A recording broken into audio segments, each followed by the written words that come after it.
SG Consultancy Services. Study MBBS in Russia, Philippines, Uzbekistan.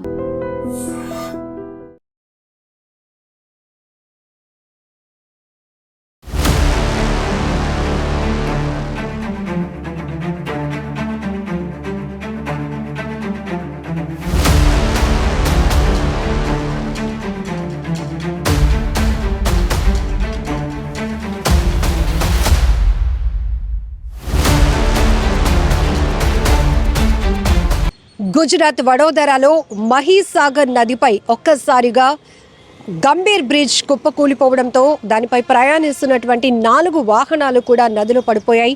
అయితే అందులో ప్రయాణిస్తున్నటువంటి ప్రయాణికులు ఇప్పటికే ఈ ప్రమాదం వల్ల 8 మంది వరకు మృతి చెందినట్లు తెలుస్తోంది. మరొక వ్యక్తి అయితే సహాయం చేయండి అంటూ ఆర్తనాదాలు పెడుతున్న దృశ్యాలు ప్రతి ఒక్కరిని కలవరపాటుకు గురి చేస్తున్నాయి. అయితే వాహనాలతో పాటు అమాంతంగా ఒక్కసారిగా ఆ బ్రిడ్జ్ కూలిపోవడంతో నదిలో పడిపోయినటువంటి వారి కోసం సహాయక చర్యలు ముమ్మరంగా కొనసాగుతున్నాయి. రెస్క్యూ ఆపరేషన్ అయితే కొనసాగుతుంది. అందులో ఎంతమంది పడిపోయారు, వారి కోసం వారిని ప్రాణాలతో బయటపడేయాలనే ఉద్దేశంతో, వారిని ప్రాణాలతో రక్షించాలనే ఉద్దేశంతో మాత్రం ముమ్మరమైన గాలింపు చర్యలు కూడా కొనసాగుతున్నాయి. ఇప్పటికే కొంతమందిని రక్షించినటువంటి రెస్క్యూ టీం ఆసుపత్రికి కూడా తరలించడం కూడా జరిగింది. ఒక్కసారి చూస్తే మనం గుజరాత్లో 2022లో జరిగినటువంటి ఇలా వంతెన కూలిపోయినటువంటి ప్రమాదం మర్చిపోకముందే మళ్ళీ ఇప్పుడు ఇక్కడ గంభీర్ బ్రిడ్జ్ ఒక్కసారిగా కుప్పకూలిపోవడంతో ప్రజలైతే తీవ్ర భయాందోళనకు గురవుతున్నారు. ఎటువైపు ఎలా ప్రయాణం చేయాలో కూడా అర్థం కాని పరిస్థితి నెలకొంది అంటున్నారు. ఎందుకంటే ప్రయాణం ప్రమాదంగా మారటం అంటే ఇదేనేమో. తరచుగా మనం రోడ్డు ప్రమాదాలు చూస్తూ ఉంటాం, బట్ ఈ మధ్య కాలంలో మనం ఆకాశంలో జరుగుతున్న ప్రమాదాలు కూడా చూస్తున్నాం. ఎందుకంటే ప్లేన్ క్రాషెస్ కావచ్చు, ఇప్పుడు వంతెనలు ఒక్కసారిగా కుప్పకూలిపోతున్నాయి. కొన్ని ప్రాంతాల మధ్య రాకపోకలకు సిద్ధంగా ఉన్నటువంటి మార్గమైనటువంటి వంతెనలు కూడా కూలిపోవటం ఇప్పుడు ప్రజల్ని తీవ్ర భయాందోళనకు గురి చేస్తోంది. ఇక్కడ గంభీర్ బ్రిడ్జ్ కూడా 1980-90 మధ్య కాలంలో దాన్ని అయితే కన్స్ట్రక్ట్ చేశారు.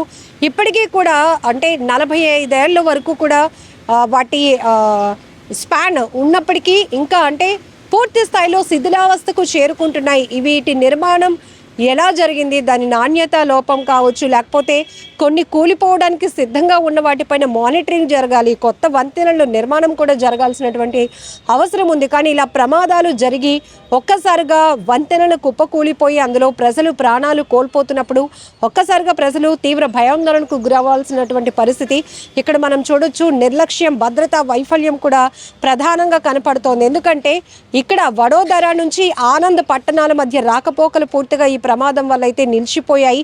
సో ఇప్పుడు ఈ వంతెన కనెక్టివిటీ అనేది లేకపోతే కనుక ఊళ్ళకు మధ్య కనెక్టివిటీ పోతోంది. ప్రజలు చాలా తీవ్ర అసౌకర్యానికి గురి కావాల్సి వస్తోంది.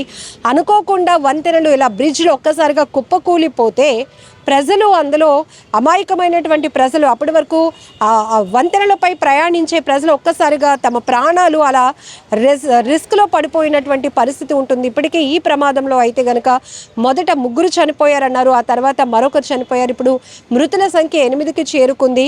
అయితే ఇందులో ఎవరైతే మునిగిపోయి ఊపిరాడలేనటువంటి పరిస్థితిలో ఉన్న వాళ్ళని ఇమ్మీడియట్గా రెస్క్యూ చేసి హాస్పిటల్కి తరలించడం కూడా జరిగింది. ఇంకా ఎంతమంది ఉన్నారు, భారీ వాహనాలతో పాటు జనరల్గా అయితే మనం పెద్ద వాహనాలు ప్రయాణించినప్పుడు ఐడెంటిఫై చేయడం ఈజీ అవుతుంది. ఇప్పుడే ఈ వంతెన పైన ఒక లారీ వెళ్ళటం చూసాం, కారు వెళ్ళటం చూసామని.